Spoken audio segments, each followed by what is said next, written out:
This morning, Moderna said its COVID vaccine is safe and effective for kids aged 6 through 11. Right now, for that age group. According to Moderna, there were no serious adverse side effects reported in the age group, just mild ones.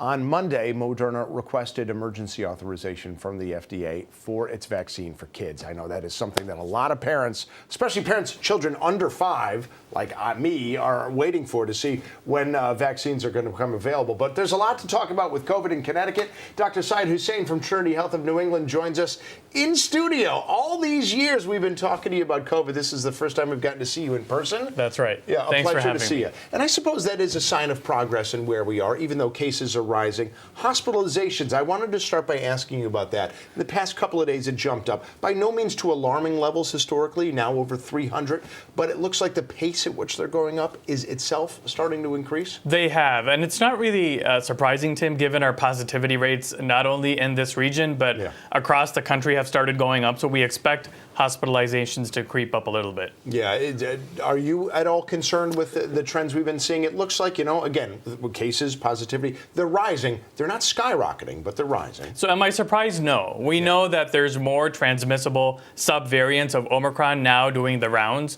So like I said, we do expect cases to go up, hospitalizations to creep up. What folks can do to protect themselves is to get the booster if they're eligible and keep those public health measures in mind, especially if you're high risk. Yeah. It looks like the entire Northeast seems to be the hot spot right now. But that regionality tends to be the case, where it's sort of one part of the country sees a rise and then it falls and it goes somewhere else. Are we expecting then that, given it's been, I think, about 5-6 weeks now, we've seen a rise, that maybe it's going to start moving off somewhere else as opposed to just being seasonal? Yeah, that's a good question. We hope so. I think the next several weeks will tell us where we're going to land and how long we will remain at this high positivity rate for. Do we have any reason to believe the warmer weather is going to help ameliorate cases? So historically, we've had surges during the summer, so I'm hesitant to say that.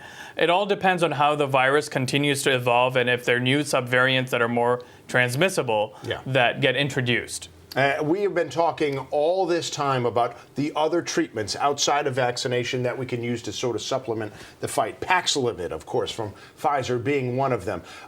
Started to see some reports that people, when they were taking it early on in the course of an illness, like you're supposed to do, it was not quite getting the job done. That as soon as they stopped taking Paxlovid, sometimes those symptoms would come roaring back.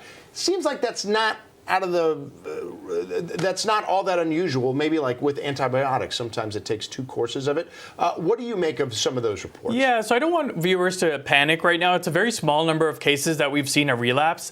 If you look at the study that led to FDA emergency use authorization for Paxlovid last year, it looked at high-risk, unvaccinated individuals across, the country. But now we do know that at least 89% of people living in the U.S. have received at least 1 shot of the vaccine. So more data is needed in terms of how Paxlovid does, in terms of outcomes in patients, in folks that are vaccinated. And I suppose there's no reason, at least a priori, to think that it wouldn't work, but that's why you got to do the science. You have to do those studies. Absolutely. Yeah. And we're still at the point now where even though vaccines might be waning in effectiveness, they're still doing a fairly good job at preventing severe illness and people are getting them. It's an amazing tool that we have at our disposal. Yes, it's not as effective against some of these more transmissible variants, but it does. The vaccines offer great protection against severe disease, hospitalization, and death. Last quick question for parents of children 5 and under, like myself.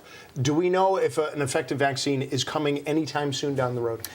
We await data, additional data. I can't answer that until I see data myself, and I'm convinced that this is the right vaccine, right dosage in this small age group.